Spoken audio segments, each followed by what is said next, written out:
আসসালামু আলাইকুম প্রিয় দর্শক, আমরা পেঁয়াজের আপডেট দেওয়ার জন্য চলে আসছি নাজিপুর বাজার।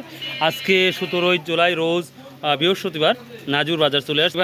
নাজিপুর বাজার সপ্তাহে 2টা দিন লাগে পাচ্ছেন, সোমবার আর হচ্ছে বৃহস্পতিবার। দাদু ভাই আসসালামু আলাইকুম, কেমন আছেন? পেঁয়াজের দামটা একটু ঊর্ধ্বগতি নাকি? ঊর্ধ্বগতি, শুনে ভালো লাগলো। কি দাম বিক্রিটা ছোটটা?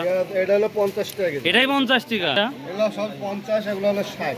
এটা 60। প্রিয় দর্শক, পেঁয়াজের বাজার ঊর্ধ্বগতি, যেটা গত হাটের আগা হাটও আমরা দেখছি 50 টাকা বিক্রি হয়েছে, এটা কিন্তু এখন 60 টাকা বিক্রি। তাহলে বুঝতেই পার পাইকারি কোন বাজারে মোটামুটি ভালো গেছে।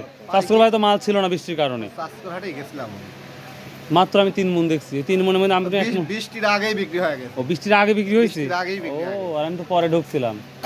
আপনি দাম দাম দেন তো মালই নাই। 2000 এর উপরেও বাজার গেছে, 2000 উপরেও গেছে, 2050 পর্যন্ত। 2050 পর্যন্ত বাজার গেছে, তার মানে একটু ঊর্ধ্বগতি। দেখ, শুনে ভালো লাগলো। ভাই কি অবস্থা?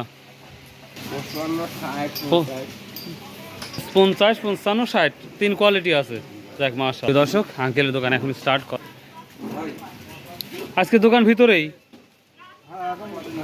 বৃষ্টির কারণে। ও আচ্ছা, এই সরুগুলি কি দাম? 30। কত? 50? 50। ও আচ্ছা, ঠিক আছে। আসসালামু আলাইকুম, কি অবস্থা? আসসালামু আলাইকুম। বেচা কেনা কম? 60 টাকা দাম, একটু বাড়লে বেচা কেনা বাড়ে, আর শুনেছি কমতেছে। প্রিয় দর্শক, 60 টাকা সর্বোচ্চ পেঁয়াজ। তো এই ছিল পেঁয়াজের আপডেট। সো বাই, আল্লাহ হাফেজ, আসসালামু আলাইকুম রহমতুল্লাহ।